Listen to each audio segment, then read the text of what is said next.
J'aimerais passer ma commande, s'il vous plaît. Parce que ce qui fait du bien à l'intérieur se voit à l'extérieur, Coluche et Louis de Funès vous ont mijoté un dîner bien équilibré. Ah non, c'est bon. Mangez!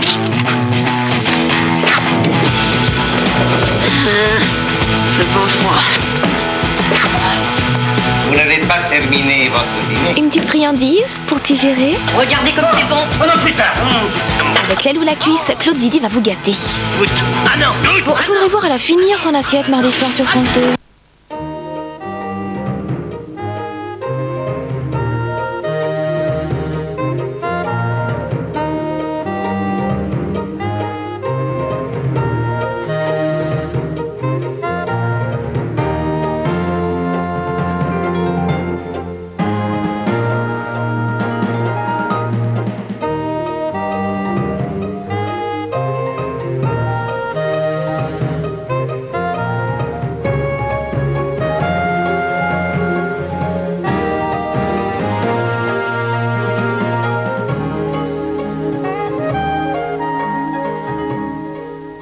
Trois reportages qui ont pour thème l'eau au sommaire de ce magazine. Chaque année, les pluies torrentielles entraînent des inondations souvent meurtrières. La nature n'est pas seule responsable de ces catastrophes. L'homme et ses négligences aggravent souvent la situation. De l'aval à l'amont, comment peut-on gérer et surtout prévenir les crues ? Les débordements du fleuve Saint-Laurent au Québec pénalisent l'activité agricole. Des conflits sont nés entre les agriculteurs partisans de l'endiguement et les écologistes soucieux de laisser faire la nature. Au printemps, les inondations permettent aux oies sauvages d'effectuer une importante halte migratoire. Un compromis a été trouvé depuis. Des aménagements hydrauliques maintiennent en des lieux choisis des aires de barbotage. Un jardin de 40 000 hectares, un gigantesque marais qui dépose son dédale de canaux de Saint-Nazaire à Guérande. En compagnie de Paul Burban, agriculteur à la retraite, nous visiterons la Grande Brière, un pays de légende où règne en maître le roseau.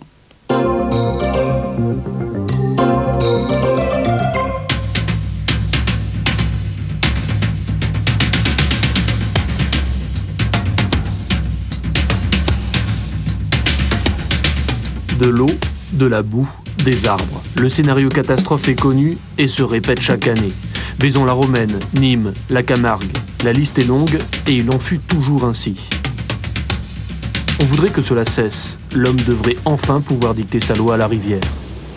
De dépit, on accuse pêle-mêle le béton des villes, les excès agricoles, la nonchalance des élus.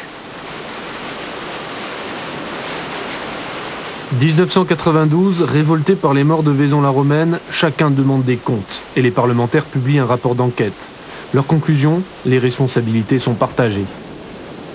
Les responsabilités, c'est avant tout une grande négligence. Une grande négligence de la part des élus qui ont laissé une urbanisation un peu partout se faire dans des circonstances souvent douteuses. Un oubli peut-être aussi du milieu agricole parce que les rivières comme celle où nous sommes, eh bien, avant étaient entretenues. Aujourd'hui, on a oublié qu'une rivière, ça s'entretient. Au niveau des législateurs, je crois qu'on peut d'abord obliger tout le monde à travailler ensemble. On ne peut plus aujourd'hui entretenir des rivières bout par bout. C'est un travail d'ensemble. Faire des travaux en amont sans avoir préparé l'aval, c'est préparer une catastrophe. Gérer la rivière dans son ensemble. Au départ, il y a la montagne. C'est ici que s'écrit le scénario. Fonte des neiges aux pluies torrentielles, la rivière prend sa force et arrache à la montagne sa matière, des rochers, de la terre, des arbres.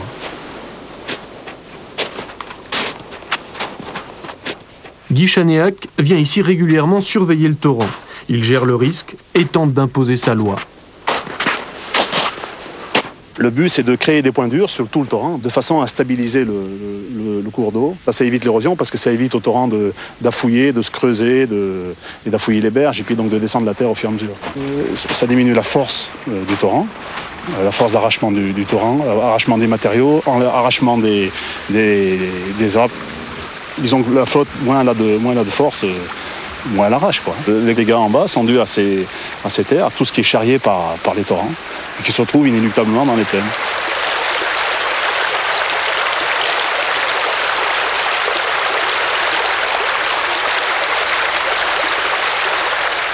Alors ici, on se trouve en fond de vallée. On a descendu le versant et on se trouve sur une plage de dépôt en fin de parcours du torrent, et on cherche encore à capturer des matériaux de façon à ce qu'ils n'aillent pas rejoindre les rivières plus grosses et augmenter les débits, quoi.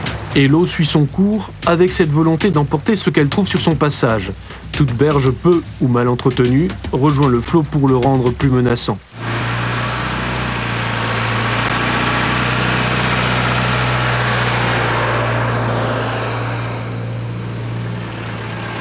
« 1993, Pierre Ferriot, viticulteur, subit une crue importante. La rivière avale ses berges, emportant une partie des vignes. Les dégâts sont considérables. Moi, il y a 40 ans que je suis ici, j'avais vu ça. C'est la première fois que je le vois. Comment ça s'est passé? Disons que là, l'eau, elle passait carrément dans la route. Il y avait environ 5 ou 6 mètres d'eau, là, sur 50 mètres de large. Alors ça a tout emporté, les arbres, tout a parti, là. Aussi bien les vignes qui étaient à côté d'un côté comme de l'autre, ça a tout emporté. D'ailleurs, ça a emporté des voitures, ça a emporté qui étaient au bord de la rivière, tout ce qu'il y avait, là, ça a tout emporté.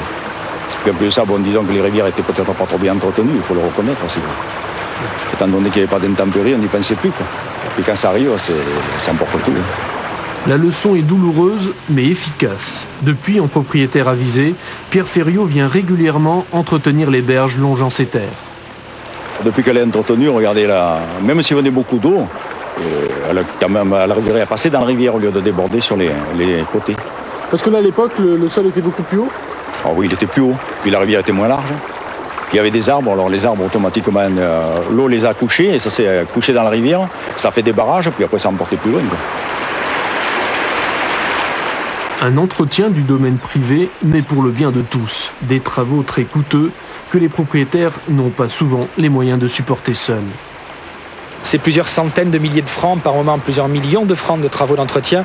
Donc désormais, l'entretien de ces rivières se fait, même si elles appartiennent très souvent à des personnes privées, avec un montage où les départements, les régions, l'État, l'agence de l'eau et les mairies interviennent. Et pourtant, malgré ces efforts, l'eau continuera à tomber, parfois en excès.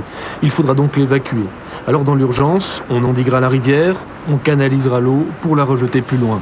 Si on endigue partout, on a l'effet inverse de celui recherché. On va avoir une augmentation des pointes de crue et plus de problèmes que ce qu'on pense régler. La solution, c'est d'adapter son niveau de protection à la réalité des enjeux qu'il y a autour. C'est-à-dire accélérer éventuellement, mais très localement, dans les traversées urbaines. Et ailleurs, là où on peut freiner au maximum l'eau. Vous savez qu'une rivière doit déborder lors des grandes crues. Ça, c'est un fait qu'on ne pourra jamais nier. Une fois que vous acceptez ça, ça veut dire qu'il faut choisir les endroits où c'est le moins pénible d'avoir cette eau qui va déborder. On voit là une zone qui est occupée essentiellement par des champs et donc sur lequel on peut penser raisonnablement pouvoir stocker un peu d'eau pendant les périodes les plus critiques en trouvant les mesures d'accompagnement nécessaires pour pas que les agriculteurs se sentent lésés. Et alors pourquoi on a intérêt à mettre de l'eau ici? Eh bien parce que tout ce qu'on va stocker ici pendant la période maximum de la crue, ça sera autant de moins qui ne viendra pas dans les rues de la ville et qui permettra d'améliorer la protection du centre-ville qui est situé un peu plus bas.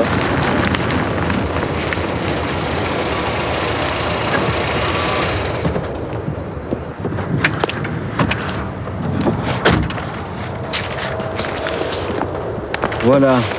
Donc là, on est arrivé en bordure de ce qu'on appelle le marais du Vernet, qui est derrière nous, qui est une zone encore très agricole, comme on peut le constater. On voit donc ici le lit de la rivière, qui passe de ce côté-là de l'autoroute et qui repasse ensuite de l'autre côté. Et on voit, quand on fait des calculs de modélisation, que lors des fortes crues, une partie de l'eau déborde le long de la rivière ici, et vient passer et traverser la zone du marais du Vernet qui est là. Et c'est donc dans cette zone-là qu'on pense pouvoir stocker une partie de l'eau excédentaire en période de crue pour améliorer la protection des zones habitées plus à l'aval. Cette gestion de la rivière a un autre avantage, car l'eau, ne l'oubliez pas, est avant tout une richesse.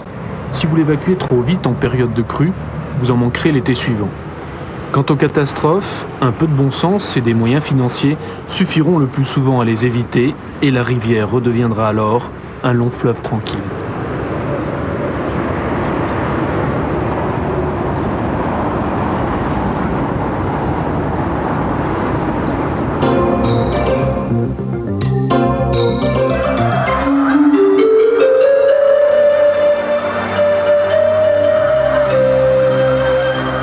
C'est l'aube sur la plaine inondée, à peine éclairée par un soleil tiède d'avril.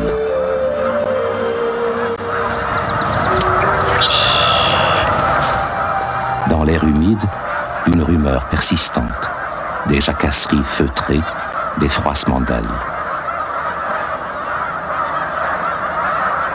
Le temps semble suspendu avant le grand tintamarre. D'un moment à l'autre, l'alerte sera donnée. Et après une seconde de silence, comme un signal, des milliers d'oies s'envoleront.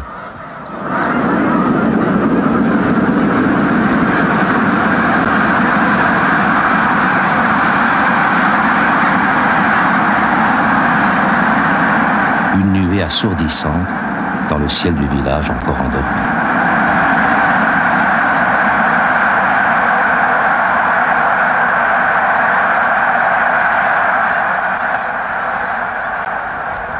Le lac Saint-Pierre vient tout juste de sortir de l'hiver.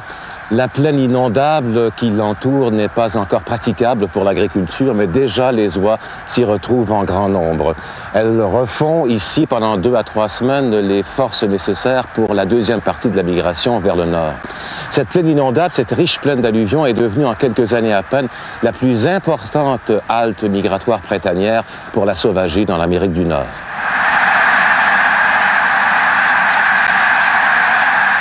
Ce sont des haltes migratoires d'importance même internationale, en ce sens qu'on y retrouve les plus importantes populations d'oies des neiges, de bernaches du Canada ou de canards barboteurs pour tout le Saint-Laurent. Le printemps venu au Québec, l'une des premières étendues d'eau libres de glace est le lac Saint-Pierre, un vaste renflement du Saint-Laurent en amont de Trois-Rivières. Peu profond, vite réchauffé, sa crue envahit aisément le pourtour au dégel. En bordure de la zone de débordement, sur la rive sud, un petit village, Baie-du-Fèvre, une communauté agricole tranquille et faiblement peuplée. Mais le décompte des visiteurs printaniers est beaucoup plus difficile à faire, car la halte migratoire au pied du village, utilisée depuis toujours par les bernaches, l'est aussi depuis peu par les grandes oies blanches, la plus prolifique des oies canadiennes. Elles étaient 300 tout au plus il y a une quinzaine d'années, à travers quelques milliers de canards et d'outardes. Il y en avait près de 300 000 la semaine dernière. Un phénomène tout neuf, une véritable curiosité, pour les gens de la place d'abord, qui, en maugréant parfois un brin, apprennent à composer avec l'envahisseuse. Elles salissent nos maisons, surtout le matin. C'est ça qui est le plus difficile. Quand les oies rentrent à l'intérieur des terres pour aller chercher leur nourriture, elles volent très bas, par groupe de 10 à 15 000 individus. Vous ne pouvez plus mettre le nez dehors. Vos maisons et vos véhicules sont souillés à tous les coups.